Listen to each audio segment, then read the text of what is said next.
Its products sit quietly in very nearly every kitchen and every bathroom on the entire planet: the laundry detergent and the baby diapers, the razor and the toothpaste. But its single most powerful invention of all was something that you cannot actually hold in your hand at all. This one company essentially invented the whole modern way that brands themselves are built and sold to the world. And, quite strangely, the entire thing began when it deliberately set its very own products to war against one another. This is the story of Procter & Gamble. Here is the pattern worth learning. Call it competing with yourself first. Because if you refuse to split your own house up into genuine rivals, then sooner or later some outsider will simply come along and move straight into the gap.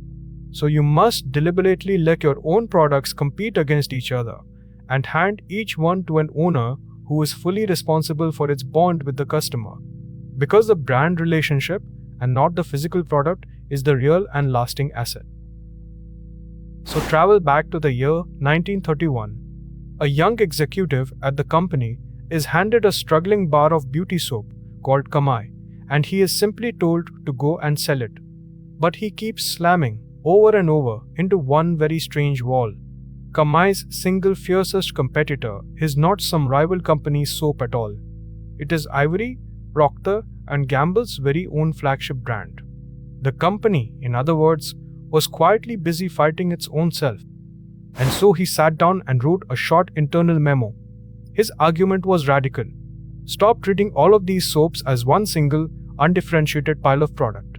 Instead, give every single brand its own dedicated manager and its own small team, each of them made completely responsible for that one brand alone, so that each brand would then go and compete fiercely as if it were its own separate little business, even directly against the other brands of Procter & Gamble.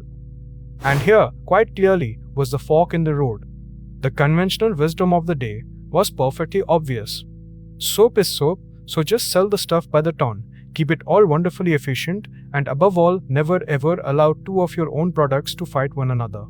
Or, instead, there was this genuinely strange new idea: to deliberately and quite carefully pit your very own brands directly against each other. But they did not choose the safe and efficient road. The company's management actually approved the radical little memo. And so each brand was handed its own dedicated owner and its own distinct identity and its own private war out in the marketplace to go and fight.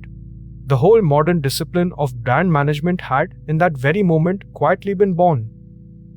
And that exact same deep instinct soon showed up in another place entirely. To reach the busy homemakers who actually bought most of the household soap, Procter & Gamble poured enormous money into sponsoring dramatic radio serials, and eventually even produced the shows entirely by itself. These dramas became so utterly tied to their soap-selling sponsors that the whole genre earned a slightly mocking nickname, one that has now stuck fast for a whole century. We still call them soap operas, a completely different tactic, and yet the very same underlying insight. Go and own the relationship with the customer, and not merely the bar of soap. Now imagine, instead, that the company had meekly listened to all of that conventional wisdom, that Kamai and Ivory had simply been allowed to blur together into one generic, faceless Procter & Gamble soap, undifferentiated on the shelf, and forced to fight only on price. With no single person anywhere made truly accountable for a brand's identity, those brands would slowly drift and blur and fade.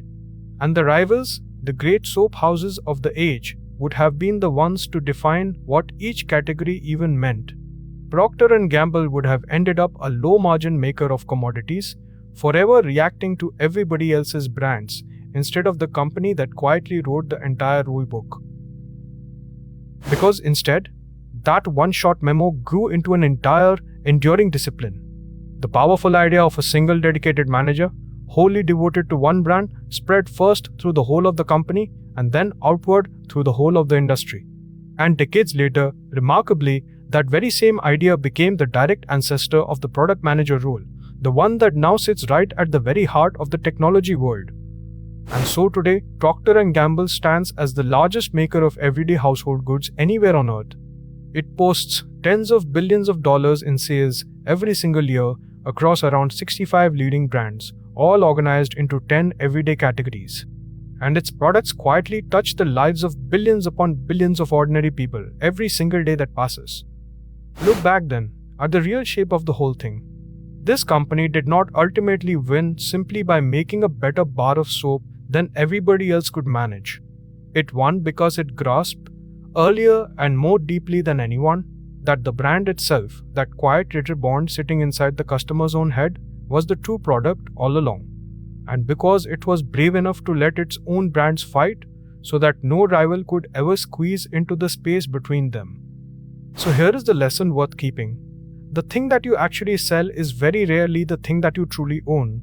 The relationship is, and the single surest way of keeping a rival out of the gap is simply to go and stand firmly in that gap yourself.